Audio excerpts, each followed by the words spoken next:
తర్వాత ఎక్స్ప్లెనేషన్ వెళ్తాను నేను. స్టాంజా 3లో లైన్ 4 చూడండి. స్టాంజా 3 అంటే ట్రైయాంగిల్, 3 కోణాలు. దీనికోసం చెప్తున్నాను. కోణము అంటే అర్థం తెలుసుకోవాలని చెప్పాను కదా, అందుకని అవుతుందండి. Then the triangle falls into the 4 quaternary. The radiant essence becomes 7 inside, 7 outside.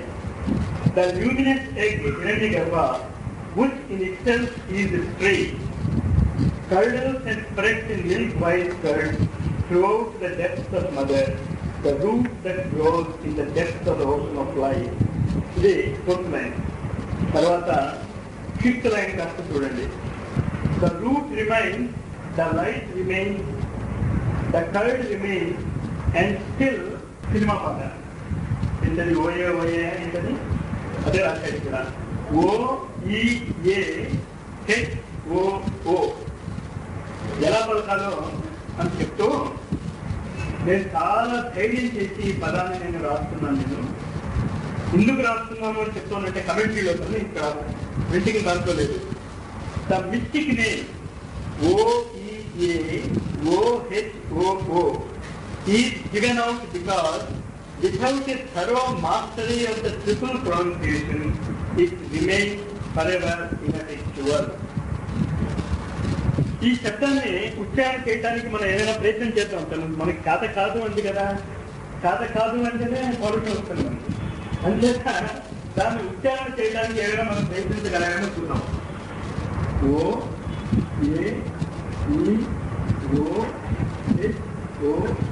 పదం. దీన్ని కనుక మీరు కరెక్ట్ గా ఉచ్చారణ చేసేస్తే ద ట్రిపుల్ ప్రొనౌన్సియేషన్, ఈ 3 1 2 3 మీకు చేతిలో వస్తాయి. తర్వాత మీ ఇష్టం ఉండాలి. అని ఇష్టం అంటేనే కాకుండా ఇంకా మన సీక్రెట్ డాక్టర్ ఇంకా ముందుకు వెళ్తే 3 సార్లు నేను చనిపోయాను. ఈ 3 సార్లు చనిపోయినటువంటి నేను దీనివల్లే 3 సార్లు రక్షించబడ్డాను, బతికాను. So I know what I am telling. నేను మీ గుర్తునే నేను చెప్పడం లేదు. దీన్ని మీరు కరెక్ట్ గా ఉచ్చారణ చేయగలిగితే కానీ ఇంకే ఉంది అంటే ఈ ఉచ్చారణను చూడండి. ఈ ఒక్క bit who oh who oh ya oh who. అందుకంటే ఎక్కువ మనం దాన్ని ప్రొనౌన్స్ చేయడానికి ట్రై చేయదు. మనకు తెలియదు అది ఎందుకు బట్టి ఏమవుతుందో ఇది కొన్ని గొడవలు మనకు ఎందుకు. కానీ పిరమిడ్స్ లో మీరు చూస్తే 4 త్రికోణాలు కనిపిస్తాయి మనకి. ఈ 4 త్రికోణాలు స్క్వేర్ మీదకి వస్తాయి. Triangle becomes the quadrilateral. త్రిభుజము చతుర్భుజముగా మారుతుంది. చతుర్భుజుడు అనేటటువంటి పదానికి మనం మామూలుగా ఏం చేస్తామంటే 4 భుజాలు వేసేస్తాం. చక్రం కదా అంటే నాకు వచ్చిన ఆర్ట్ అన్నమాట. మోడర్న్ ఆర్ట్ గురించి ఈ ఆర్ట్ లో ఈ 2 చూస్తే గుర్తొస్తుంది. అంటే సందర్భం రాష్ట్రంగా చెప్తున్నాను. మోడర్న్ ఆర్ట్ ఎగ్జిబిషన్కి ఒకటి వెళ్ళి అంత చూసిన తర్వాత ఒక ఫోటో దగ్గరికి వచ్చాడు. ఫోటో దగ్గరికి వచ్చి ఏంటన్నాడు అంటే ఆవు గట్టి వేస్తుంది అన్నాడు. ఆవు ఎక్కడ ఉంది అన్నాడు. గట్టి వేసి వెళ్ళిపోయింది అన్నాడు. సరే గడ్డ ఎక్కడ ఉంది అన్నాడు. అందులో అక్కడ ఉంది కదా, ఇది సరే అది కూడా కనిపించడం లేదు కదా అన్నాడు. అమావాస్య కదా చీకటిగా ఉంది, ఏం కనిపిస్తుంది అన్నట్టు అక్కడ నలుగురి బొమ్మ పెట్టాడు. చివరికి సీక్రెట్ డాక్టర్ అలాగే మీరు చెప్తారేమో నా డౌట్ అదిగా చెప్తున్నారు వాళ్ళు. కానీ కొంచెం ఏకాగ్రతతో కనుక మీరు ఉంటే ఇదంత కష్టం కాదు. కానీ అక్కడ కావాల్సింది ఏంటంటే మీరు మామూలుగా ఏమనుకుంటున్నారు, మామూలుగా సాధన భగవత్ దర్శనము ఎంతో కష్టం అనుకుంటాము. ఈజీ.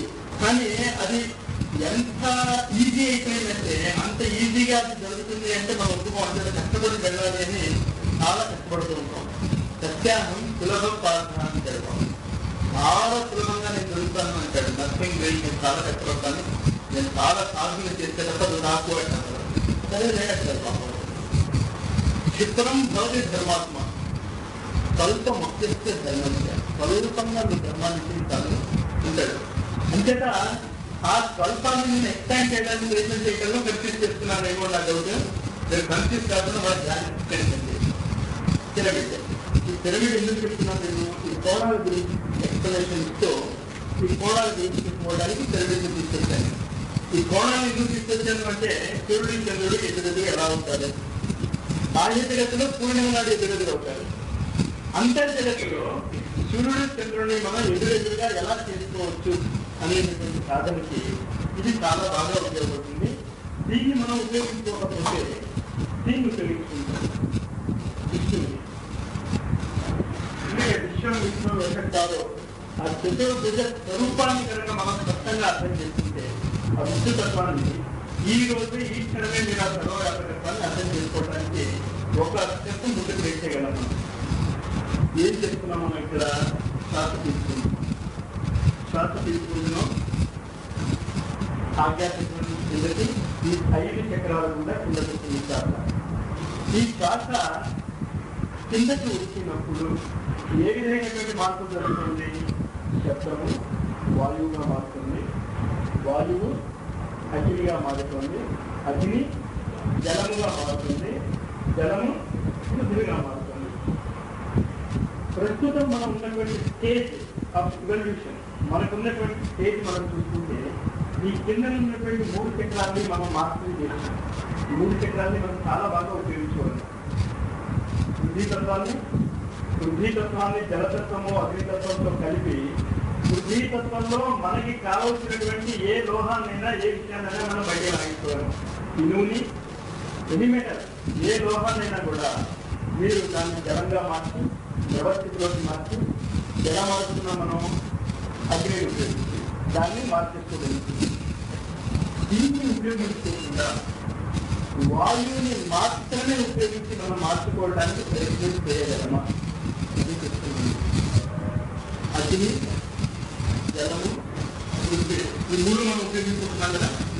ఈ 3 మనం ఉపయోగించుకోకుండా కేవలము వాయువుని ఉపయోగించి మీరు సత్సాయి బాబా బెస్ట్ ఎగ్జాంపుల్ మీరు ఉంగరం ఇచ్చాడు. ఆయన ఒకటి ఉంగరం ఇస్తే ఉంగరం టైట్ అయిపోయింది. బాబా మీరు ఉంగరం ఇచ్చాడు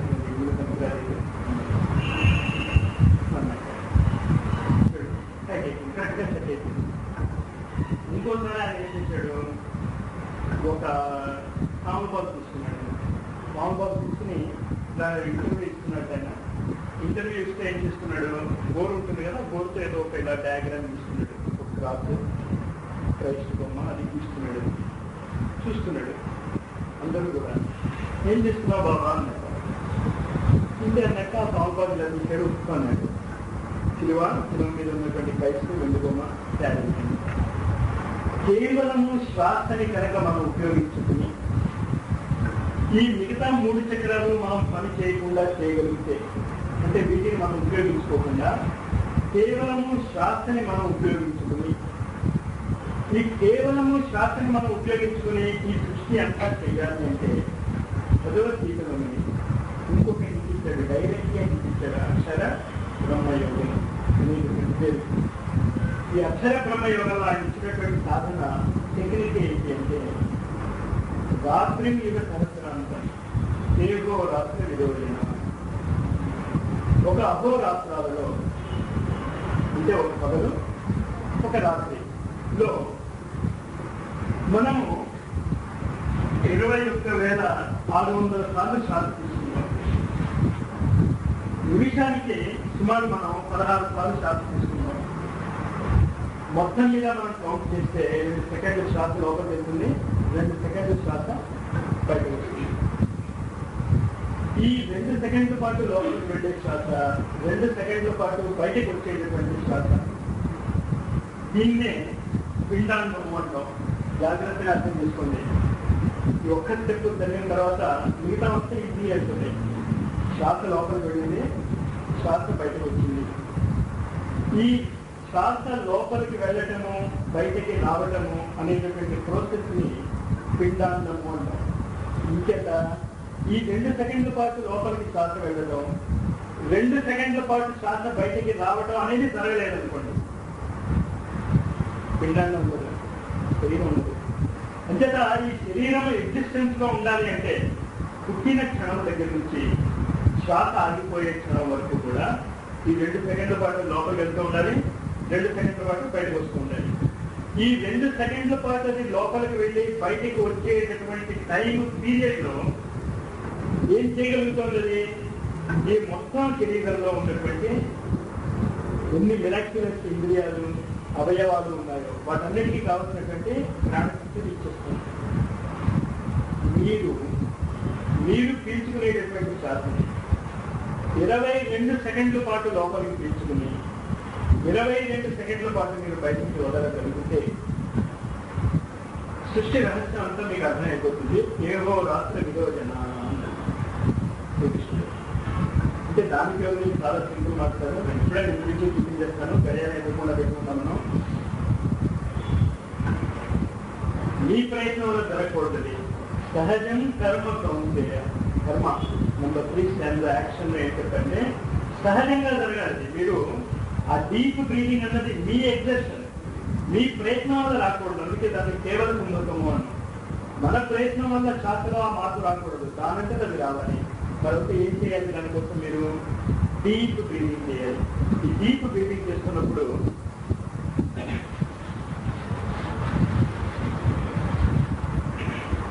ఇదంతా దేనికోసం చెప్తున్నాను మీరు వచ్చి ఒకటి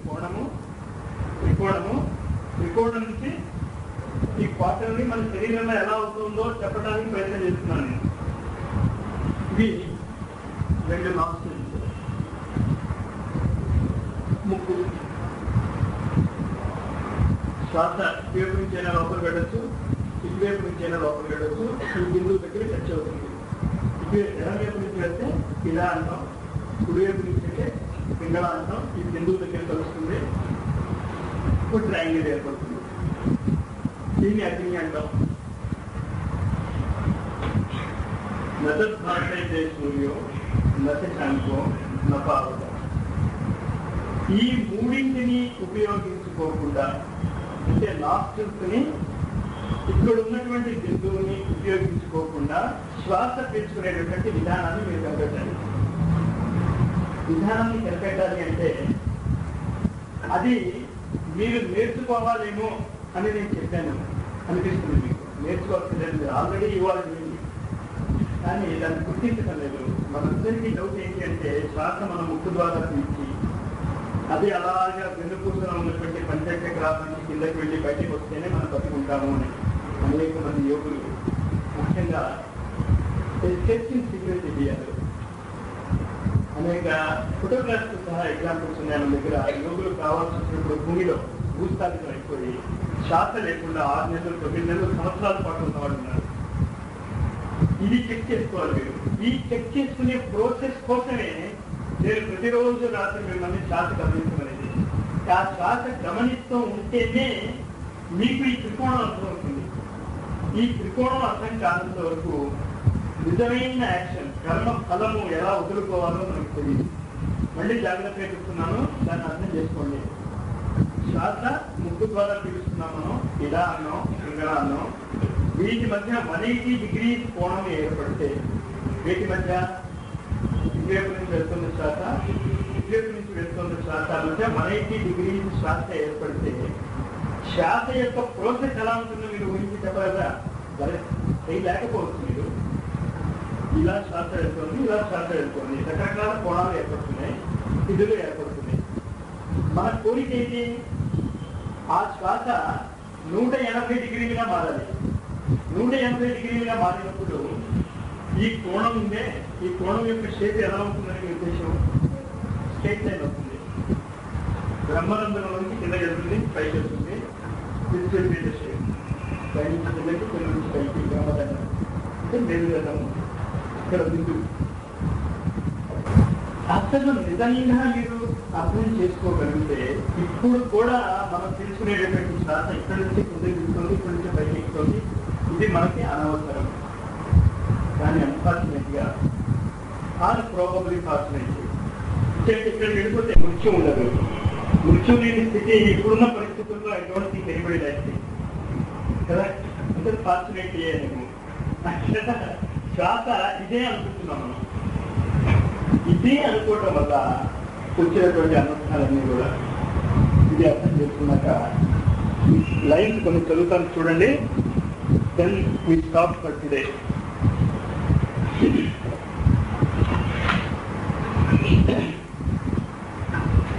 Stanza 3, line 5. The root remains, the light remains, the curse remains, and still the unpronounceable name exists as one. The root of life was in every drop of the ocean of immortality, and the ocean was radiant light, which was fire and heat and motion. Darkness vanished and was no more. It disappeared in its own essence. The body of fire and water are father and mother.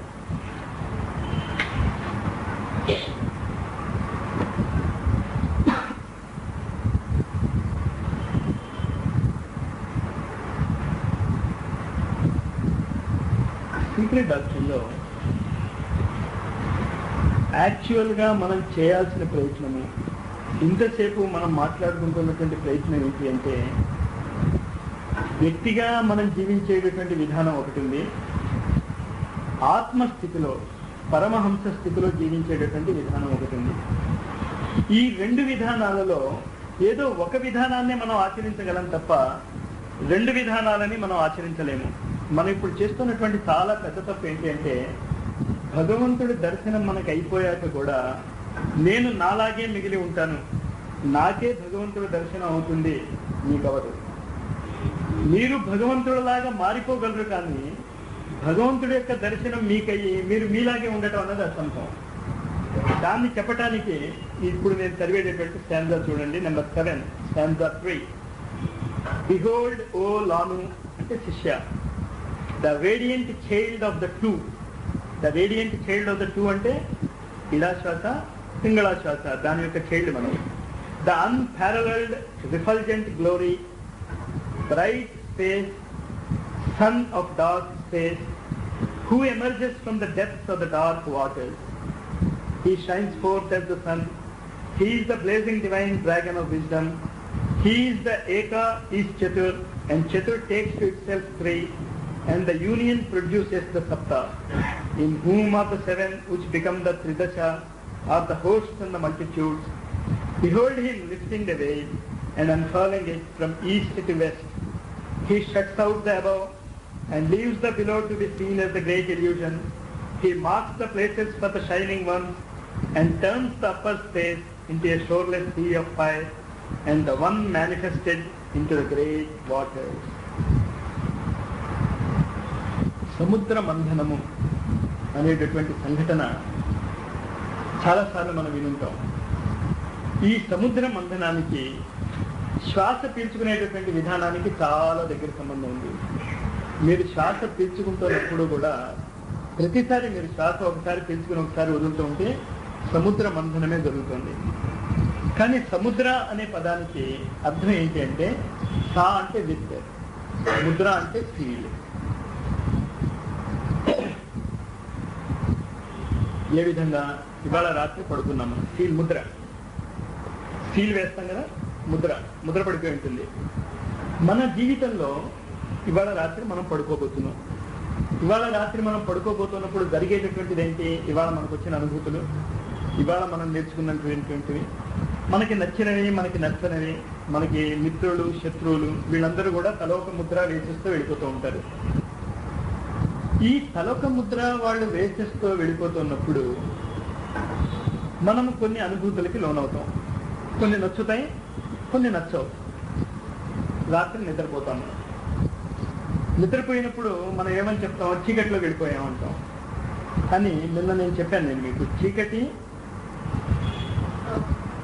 నిశ్శబ్దము అనేది కేవలము భౌతిక జగత్తుకి సంబంధించినటువంటి పదాలే తప్ప ఆధ్యాత్మిక జగత్తులో చీకటి అనే పదానికి అర్థం లేదు. నిశ్శబ్దము అనేటటువంటి పదానికి అసలు అర్థం లేదు. ఇంచేత అర్థం లేదు, మనము ఏదైతే వెలుతురు అని చూస్తున్నామో, ఏదైతే జాగ్రత్త అవస్థగా మనం చూస్తున్నామో, ఏదైతే మన కంటికి కనిపిస్తుందో దాన్ని సైంటిఫిక్గా మనం అనలైజ్ చేస్తే కేవలము 4000 to 8000 ఆంగ్స్ట్రాంగ్ యూనిట్స్ మధ్య ఉన్నటువంటి వైబ్రేషన్సే. 4000 to 8000 మధ్య ఉన్నటువంటి వైబ్రేషన్స్ కాక ప్రపంచంలో అనేక రకాలైనటువంటి వైబ్రేషన్స్ ఉన్నాయి. ఎలక్ట్రోమాగ్నెటిక్ స్పెక్ట్రమ్ అని చెప్పి 10⁻⁻27 దగ్గర నుంచి 10⁻+27 వరకు కిలోమీటర్స్ అండ్ కిలోమీటర్స్ రేంజ్లో ఉన్నటువంటి రేడియో వేవ్స్ వరకు కూడా వైబ్రేషన్ జరుగుతూనే ఉంటాయి. కానీ అవేవి మన కంటికి కనిపించవు. మనకు కనిపించేదంతా కేవలము ఒక చిన్న విజిబుల్ పార్ట్. మిగతాదంతా మనకు ఎలా కనిపిస్తుంది? చీకటిగా కనిపిస్తుంది. ఇంచేత మన కన్ను దాన్ని చూడలేకపోతుంది. కనుక రాత్రి మనం పడుకున్నాం, కన్ను ఏది చూడలేకపోతుంది, నిద్రపోయాం. అంటే we're hoping that we're not getting any dreams. గాఢ నిద్రలోకి వెళ్ళిపోయాం, చీకట్లోకి వెళ్ళిపోయాం. ఈ చీకట్లోకి వెళ్ళినప్పుడు ఈ సముద్ర మంథనం జరుగుతూ ఉంటుంది. ఈ సముద్ర మంథన జరుగుతోంది అంటే అర్థం ఏంటనమాట? ఏ స్టీల్స్ అయితే మనలో పడ్డాయో, ఏ ముద్రలు అయితే మన మీద పడ్డాయో, ఆ ముద్రలు కుడివైపు నుంచి వెనక్కి, right to left, left to right, దాన్నే సవ్యము అపసవ్యము అంటాం. గుడికి వెళ్ళినప్పుడు కూడా మనం ప్రదక్షిణాలు చేస్తూ ఉంటాం. సవ్య దిశలో ప్రదక్షిణాలు చేస్తాం. ఒక్కొక్కసారి కొన్ని తాంత్రిక రైట్స్లో అపసవ్య దశలో ప్రదక్షిణాలు చేయాల్సి వస్తుంది. దాని గురించి మనకు చర్చించుకోక్కర్లేదు, తాంత్రిక దాని గురించి. కానీ ఈ ప్రదక్షిణాలు జరిగేటటువంటి ప్రాసెస్లో 14 రత్నాలు బయటకు వచ్చాయి అని మన పురాణాలు చెప్తూ ఉంటాయి. ప్రతిరోజు రాత్రి మీరు నిద్రపోయినప్పుడు ఈ 14 రత్నాలు బయటకు వస్తూ ఉంటాయి. ఈ 14 రత్నాలు బయటకు ఎలా వస్తాయి? ఈ 14 రత్నాల యొక్క పేర్లు ఏమిటి అన్న దాంట్లో అమృతము అన్నది ఒకటి. అమృతము, ఉచ్ఛేశ్వరస్సు, లక్ష్మి, చంద్రుడు, ఇలా రకరకాలు వచ్చాయి. కానీ ఈ 14 రత్నాలలో అమృతము అనేది ఒకటి. అందువల్లే మనం ఇవాళ నిద్రపోతే రేపు ఖచ్చితంగా మేలుకుంటాము అనేటటువంటి నమ్మకం మనకుంది. ఆ నమ్మకం ఎక్కడి నుంచి వచ్చింది? నేను చచ్చిపోను, ఇవాళ పడుకున్నాను, రేపు లేస్తాను నేను అనేటటువంటి భావన మనందరికీ ఉంది. అందుకే కదా అంత ధైర్యంగా చెప్తాం. ప్రతి సోమవారం, మంగళవారం మీరు ఇక్కడికి రండి, సీక్రెట్ డాక్టర్ని మీకు చెప్పేస్తాం. ఎందుకు చెప్పగలుగుతున్నాం? We are so sure of that అమృతత్వం. కానీ మహాభారతంలో ఈ అమృతత్వానికి విరుద్ధంగా ఒక యక్ష ప్రశ్నలో ఒక కథ వస్తుంది. ఆ యక్ష ప్రశ్నల కంటే ముందు ఇంకొక ఇన్సిడెంట్ చెప్పి యక్ష ప్రశ్నలోకి వెళ్దాం మనం. ఆ యక్ష ప్రశ్నలోని ఒక ప్రశ్న వేసి ఆగుతాను నేను. దానికి జవాబు మీరు మండే చెప్తారు. కానీ తర్వాత నన్ను ఇప్పుడు నాకు గుర్తొస్తుంది, మీరు ఆ స్టోరీ అడగలేదని. మీరు చెప్పలేదమ్మా. సరే, ఏంటంటే యక్ష ప్రశ్నలో ధర్మరాజుని యక్షుడు అడుగుతాడు, ప్రపంచంలో అన్నిటికంటే ఆశ్చర్యకరమైనటువంటి విషయం ఏమిటి అంటే, ప్రతిరోజు అంతమంది చనిపోతూ చూసినా కూడా నేను కూడా చనిపోతాను అని ఒక వ్యక్తి కూడా అనుకోడు. ఎందుకు అంటే అది కరెక్టే కనుక. అమృతత్వాన్ని ప్రతిరోజు రాత్రి వాడు ఆస్వాదిస్తాడు, ప్రతిరోజు రాత్రి వాడు మెరుపుగానే ఉంటున్నాడు. దీన్ని కూడా మీరు గుర్తించటానికే రాత్రిపూట శ్వాసను చూడమని చెప్పేది నేను. రాత్రిపూట శ్వాసను మీరు తీసుకుంటూ ఉంటే ఈ ఎక్స్పీరియన్స్ కూడా మీరు పట్టుకోగలుగుతారు. సరే, ఇంకొకటి చెప్తానన్నాను కదా, దీనికి యాంటీ, అమృతత్వానికి యాంటీ కదా మహాభారతం ఏంటి అంటే, రాత్రి 9:30, 10 అంటే అప్పుడు 9:30, 10 ఉందో లేదో నాకు తెలియదు. మోడర్న్ భాషలో అక్కడ చెప్తున్నాను నేను. ధర్మరాజు, భీముడు వాళ్ళు ఫోన్ చేశారు, రిలాక్స్ అవుతున్నారు. పేద బ్రాహ్మడు వస్తాడు, వచ్చి నా కూతురికి నేను పెళ్లి చేయాలండి, కాస్త మీరు ఏదైనా సహాయం చేస్తారా అని అడుగుతాడు. దానికి ఉంది, రేపు రా అంటాడు. భీముడు పక్కనే వింటున్నాడు కదా, గంట వాయించండి అంటాడు. ఏం గంట? ధర్మగంట అని మన పేపర్లో ఏదో పడింది, మీరు చూసారో లేదో. చీఫ్ మినిస్టర్ గారి దగ్గర ఎవరైనా వెళ్ళి ఆ ధర్మగంట మోగిస్తే ఆయన వచ్చి వింటారు అని ఏదో విన్నాను నేను. అది ఎంతరైతే నాకు తెలియదు. అలాంటి ధర్మగంట ఒకటి ధర్మరాజు పెట్టాడు, అది మోగించమన్నాడు. అది మోగ్గానే ఏమవుతుంది అంటే ఊళ్ళో ఉన్నటువంటి సీనియర్ మెంబర్స్, పురశ్రేష్ఠులు వాళ్ళందరూ వచ్చేస్తారట. మోగించేశాడు. మరి అందరూ ధర్మరాజు గారి ధర్మగంట మోగితే రాకుండా ఉంటారు, అందరూ వచ్చేసారు. అందరూ వచ్చేస్తే భీముడిని, ఏంటి ఎందుకు ఈ టైం అప్పుడు వస్తుంది, మనం ప్రోగ్రామ్ ఏం పెట్టుకోలేదు, ఏం లేదు అంటే, నాకు ఇవాళే తెలిసింది నువ్వు చావును జయించావని. ఇవాళ నువ్వు రేపు రమ్మన్నావు దానం చేయకుండాను. నువ్వు రేపు రమ్మన్నావు అంటే అర్థం ఏంటి? రేపు నేను బతికుంటాను అని నీకు నమ్మకం ఉంది కదా, అంతేత ధర్మరాజు మృత్యువుని జయించాడు అని నేను అనౌన్స్ చేయదలుచుకున్నాను అని చెప్పాడు. అంటే ఈ రెండు కథలు నేను ఎందుకు చెప్పాను అంటే, మనం సాధన చేస్తున్నప్పుడు అమృతత్వం ఉంది అనుకుని సాధన చేయాలి. కానీ సాధనలో తీవ్రత ఎలా చేయాలి అంటే, ఈ ఒక్కరోజు తప్ప నెక్స్ట్ డే నాకు ఉండదేమో, అంటే రేపు చేద్దామండి మాస్టర్, ఇవాళకి ముందుకులే, ఇవాళకి మనం ఆగుదాంలే అని అనుకోకుండా సాధన చేస్తూ